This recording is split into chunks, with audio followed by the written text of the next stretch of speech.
You recognize him at once, of course. Sean Wilson played Coronation Street's Martin Platt for 20 years, when the ITV soap was at its peak. Even my own father called me Martin. Laughs Sean, 57, who swapped the cobbles for cookbooks and artisan cheese in the noughties. He had a good run as the long-suffering husband of Gail, a woman rarely separated from her own personal rain cloud.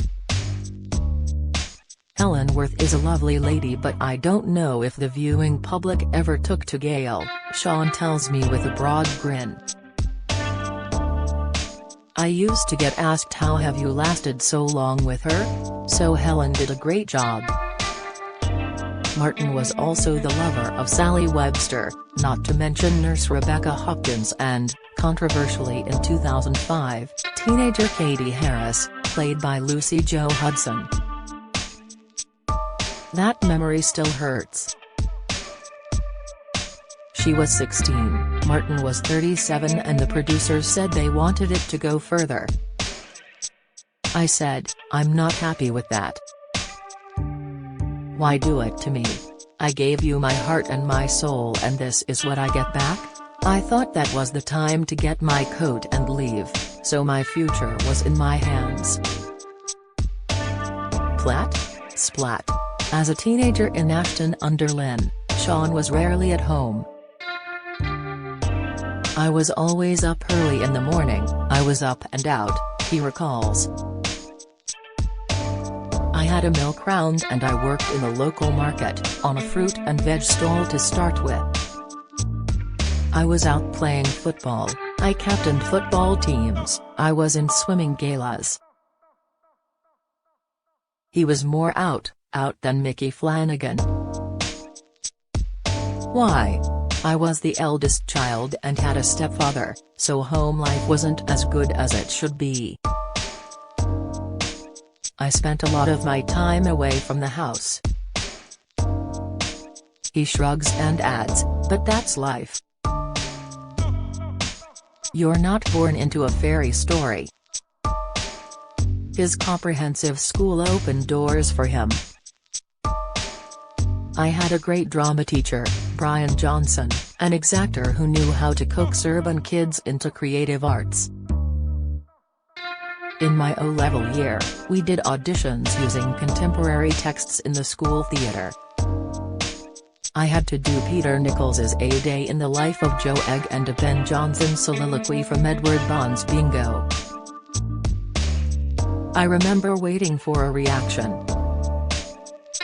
There was none. I couldn't see beyond the lights.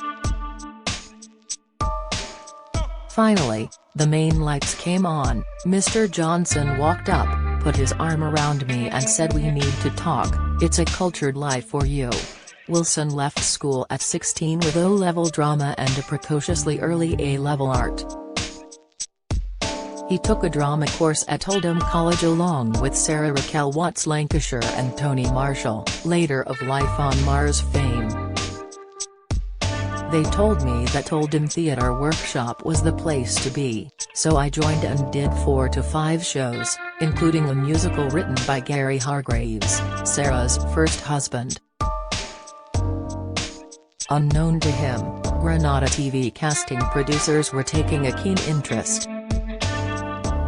Sean was cast in a 1984 edition of Crown Court and TV drama Travelling Man.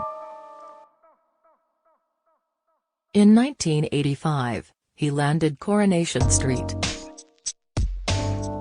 I had no idea I was being checked out for Corey, it was such a thrill. I loved it growing up. Falling for Widow Gail was his first big storyline. The producer called me into office and gave me the script.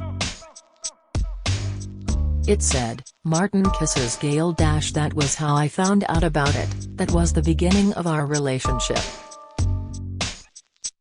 When we filmed it they switched all of the monitors and TV screens at Granada to stop the story from leaking to the press. Fame came overnight, although sometimes people forgot why they knew him. I'd be in a supermarket and people in front would look at you, and look disgusted, because you're not speaking to them.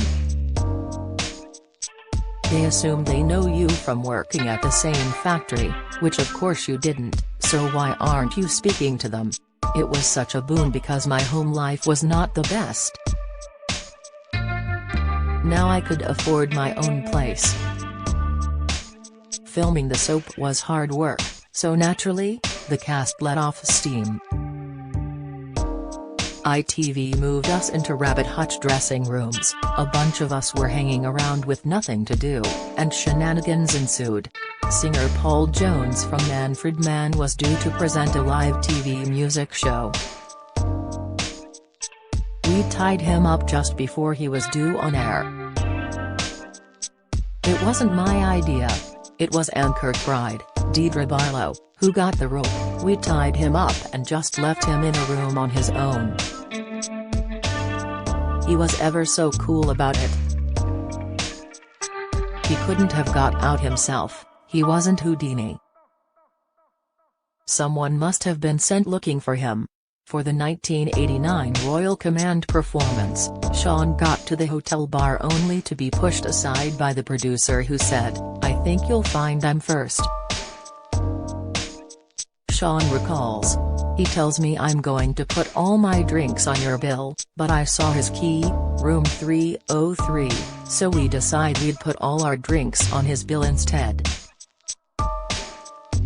Barbara Knox, Rita Tanner, was signing Mickey Mouse, Lynn Perry, Ivy Tilsley, too. We all did it. He went mad. Sean quit the soap in September 2005, after taking a moral stand on the Katie Hudson story. "I left and they decided David would go off the rails and Jack Shepherd is very good at playing off the rails." Sean, who returned to Weatherfield briefly in 2018, has been taking things cheesy ever since. "I was a massive cook," he explains. "I loved to relax by cooking and I knew a few chefs who encouraged me, including Nigel Howarth, who ran Michelin-starred Northcote Manor in the Ribble Valley and invited him to work with his team. There Wilson met Bob Kitching, whose dairy was the only one hand-producing Lancashire cheese. He wanted to teach someone his skills, and with my passion for food and food science I fitted the bill." After 18 months of experimenting, and mothering Bob by phone, Sean created his first cheese and won gold in the World Cheese Awards. He developed a selection of Lancashire cheeses that sound like they'd go down a storm in the Rovers: Blue-veined Smelly Hapeth, How's Your Father, a creamy, Mildoon's Picnic, a crumbly, and Mouth Almighty, a tasty.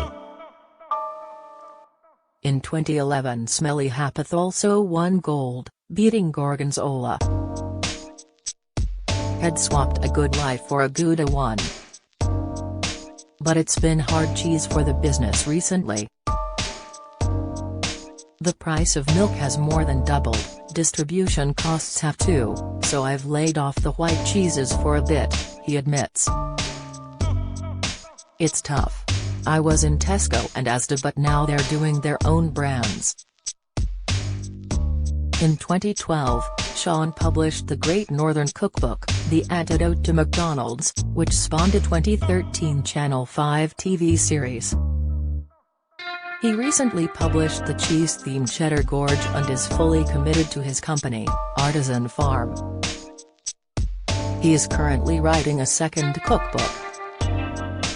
Sean, divorced with 2 grown-up children, lives on the Leicestershire/Warwickshire borders with his girlfriend Carol. He lets off steam playing the guitar. "I've been working through the blues scales this morning.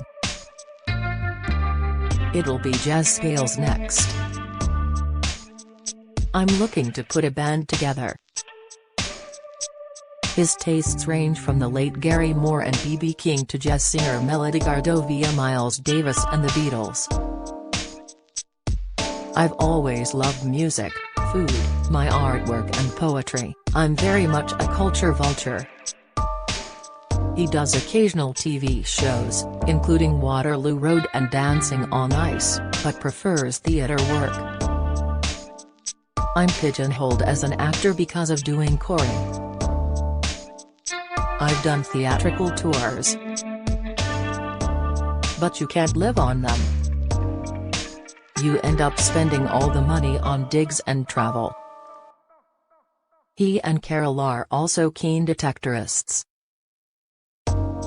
On a weekend in Lincolnshire, I found a 276 AD Roman coin, Emperor Antonius, then a hammered Elizabethan coin from the early 1600s. I don't know how much it's worth. I don't want to sell it. He pauses. I've had quite a weird time. But I'm comfortable, I'm happy. I have a very good, cultured life. Cheddar Gorged by Sean Wilson, Great Northern Books, £19.99, is out now.